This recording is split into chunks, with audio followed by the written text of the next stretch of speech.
Good morning, students.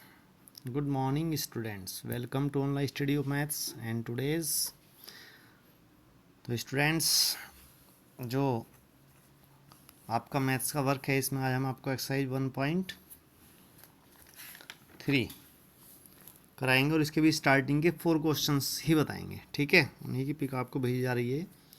तो 4 questions के कुछ पार्ट आपको कराए जाएंगे, जैसे फर्स्ट, सेकंड, थर्ड और फोर्थ। ठीक है, अब इसमें जो फर्स्ट क्वेश्चन है इसमें आपको क्या करना है कि write the following in decimal form and say what kind of decimal expansion each has, यानी कि आपको सबको डेसिमल फॉर्म में राइट करना है और ये बताना है कि जो सभी का डेसिमल एक्सपेंशन है वो किस टाइप का है। ठीक है,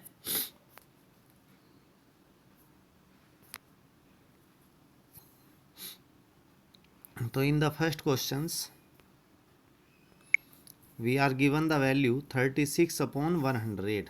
ठीक है स्टूडेंट्स, ये है 36 अपॉन 100। तो इसमें जब 100 से आप डिवाइड करेंगे 36 में तो आप देखेंगे डिवाइड 36 में नहीं होता है। ठीक है, तो आप डेसिमल लगा देते हैं और 36 के आगे एक जीरो राइट कर देते हैं। अब जब आप 100 से 360 में डिवाइड करेंगे तो 3 टाइम्स डिवाइड हो जाता है। उसके बाद माइनस कर देते हैं, 60 रिमाइंडर आ जाता है, एक जीरो और राइट करते हैं। अब ये 600 हो जाता है मिलकर, और जब आप 600 में डिवाइड करते हैं तो 6 टाइम्स डिवाइड हो जाता है। तो जब आपने क्या किया 36 को 100 से डिवाइड किया तो हमारा आंसर जो आता है वो आता है 0.36। और जब 0.36 है यानी कि रिमाइंडर आपका जीरो आ जाता है तो ऐसे डेसिमल एक्सपेंशन को हम कहते हैं टर्मिनेटिंग। ठीक है स्टूडेंट्स, तो एक टर्मिनेटिंग डेसिमल एक्सपेंशन हो जाएगा। ठीक है, अब दूसरा क्वेश्चन देखते हैं, ये 1/100। ये एक सेकंड पार्ट है इसका स्टूडेंट्स। जब आप इसको डिवाइड करेंगे तो 1 में डिवाइड नहीं होता है। 11 से जब आप डिवाइड करेंगे तो 1 में डिवाइड नहीं होता है, आप डेसिमल लगा देते हैं और एक जीरो राइट करते हैं, लेकिन 10 में भी डिवाइड नहीं होता है, इसलिए हम 1 के आगे 2 जीरो राइट करते हैं। तो यहाँ पर हम राइट करेंगे 0.01। अब 100 में जब डिवाइड करेंगे तो 9 टाइम्स डिवाइड होगा 11 से, तो 11 9 जा 99 आ जाएगा। फिर माइनस करेंगे तो फिर 1 आ जाता है। तो उसके बाद फिर वही प्रोसीजर है कि 2 जीरो यहाँ पर राइट करेंगे और यहाँ पर आप 0 1 राइट कर देते हैं। अब डिवाइड करेंगे तो 11 9 या 99, तो आप देखेंगे कि 09 और 09 दो बार रिपीट हो जाता है, फिर रिमाइंडर 1 आ जाता है। तो आगे कोई नीड नहीं है करने की इसको बहुत ज़्यादा। तो इसका जो डेसिमल एक्सपेंशन आता है स्टूडेंट्स वो आता है 0.090909। और ये कैसा डेसिमल एक्सपेंशन हो जाता है, नॉन टर्मिनेटिंग रिपीटिंग। ठीक है, नॉन टर्मिनेटिंग और रिकरिंग डेसिमल एक्सपेंशन ये हो जाता है। ठीक है स्टूडेंट्स, अब ये है 2/11। एक फिफ्थ पार्ट है इसका, सारे पार्ट हालांकि आपको करने हैं, कोई छोड़ना नहीं है। अब आते हैं 2/11 पर। तो 11 से जब आप 2 में डिवाइड करेंगे तो डिवाइड नहीं होता है, तो हम क्या करते हैं एक डेसिमल लगाने के बाद तब यहाँ पर जीरो राइट कर लेते हैं, तो ये 20 हो जाता है। अब 20 में जब डिवाइड करेंगे तो 1 टाइम्स डिवाइड हो जाता है, 11 1 जा 11। फिर माइनस करते हैं, 9 आ जाता है, 9 के आगे जीरो राइट करेंगे तो 90 में, अभी 90 हो जाता है, 90 में जब डिवाइड करेंगे तो 8 टाइम्स डिवाइड हो जाता है। तो फिर 2 रिमाइंडर आता है, जो हमारे पास वैल्यू थी वही आ जाती है 2।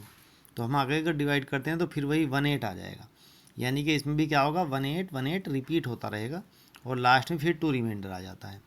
तो ये जो डेसिमल एक्सपेंशन है हो जाएगा नॉन टर्मिनेटिंग रिपीटिंग। ठीक है स्टूडेंट्स, अब इसके बाद हम आते हैं क्वेश्चन नंबर 2 पर।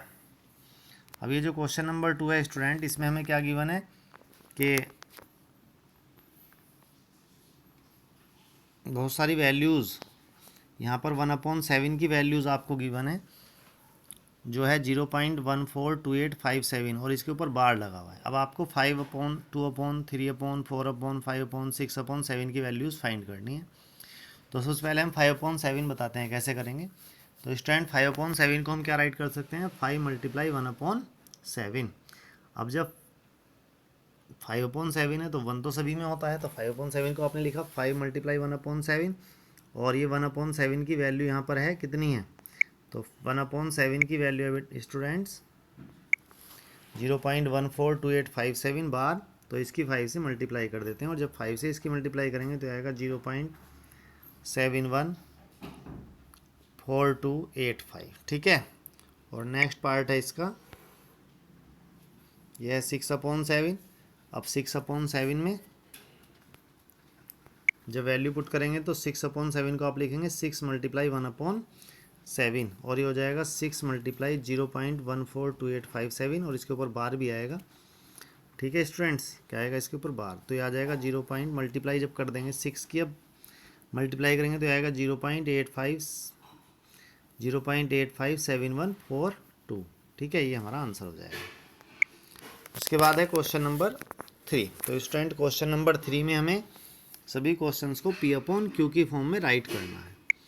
P/Q की फॉर्म में राइट करने के लिए जो भी क्वेश्चंस आपको दिए हुए हैं, जो भी वैल्यूज़ हमें गिवन है, उसको आप x के इक्वल लेट कर लेते हैं। जहाँ पर 0.6 बार को आपने राइट किया तो x इक्वल हो जाएगा 0.66। अब 6 को आप कितनी बार रिपीट कर सकते हैं, क्योंकि बार का मतलब होता है कि इनफाइनाइट टाइम्स ये वैल्यूज़ होती हैं।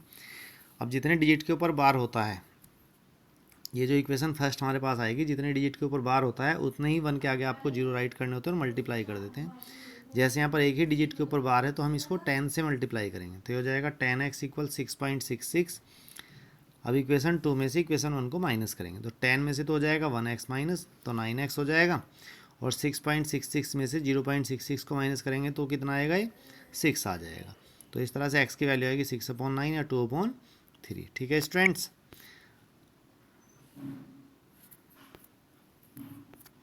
अब ये क्वेश्चन नंबर 3 का ही एक और पार्ट आपको कराया गया है, सेकंड पार्ट। तो सेकंड पार्ट में जो बार लगा हुआ है वो 7 के ऊपर है, कुछ बुक्स में 4, 7 दोनों के ऊपर है, और कुछ में 7 के ऊपर बार है। तो स्टूडेंट्स ये जो बार है केवल ये किसके ऊपर है, 7 के ऊपर है, तो इसको हम x के इक्वल लेट कर लेते हैं। उसके बाद 7 यहाँ पर क्या होगा, बार बार रिपीट हो जाएगा। अभी बताया था जितने डिजिट के ऊपर बार होता है हम 1 के आगे उतने ही 0 लगा करके इक्वेशन 1 को उससे मल्टीप्लाई कर देते हैं। तो 10 से मल्टीप्लाई यहाँ पर करेंगे तो 10x इक्वल आएगा 4.77, ये इक्वेशन सेकंड हो जाएगी। अब सेकंड में से फर्स्ट को माइनस करेंगे, तो सेकंड इक्वेशन है 10x = 4.77, और फर्स्ट है x = 0.477। तो स्टूडेंट जब माइनस करेंगे तो सारी वैल्यू 7 वाली वैल्यू तो 0 हो जाती हैं। जब आप 7 में से 4 माइनस करेंगे 3, और 4 में 0 माइनस करेंगे तो 4, ये आती है वैल्यू 4.3। तो x इक्वल आएगा 4.3/9, और डेसिमल हटाने के लिए क्या हो जाएगा, 90 हो जाएगी वैल्यू, ठीक है। अब यह है क्वेश्चन नंबर 4। इसमें जो वैल्यू हमें गिवन है यह है 0.99। तो स्टूडेंट्स एक ही वैल्यू है, इसको x के इक्वल आप लेट कर लेते हैं 0.99 को, ये इक्वेशन फर्स्ट हो जाती है। अब एक ही डिजिट यहाँ पर रिपीट होती है, इसलिए इस इक्वेशन को हम किससे मल्टीप्लाई कर देंगे, 10 से मल्टीप्लाई कर देते हैं। तो ये होता है 10x = 9.99, ठीक है। उसके बाद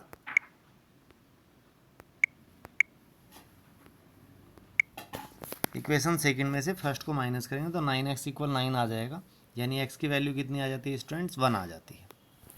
1 इसलिए आती है क्योंकि जैसे जैसे 9 की वैल्यूज़ बढ़ती चली जाएंगी तो जो वैल्यू है वो बिल्कुल नियर 1 के नियर होती चली जाएगी, इसीलिए इसका आंसर कितना आ जाता है, 1 आ जाता है। Thank you student, this is your today's maths work.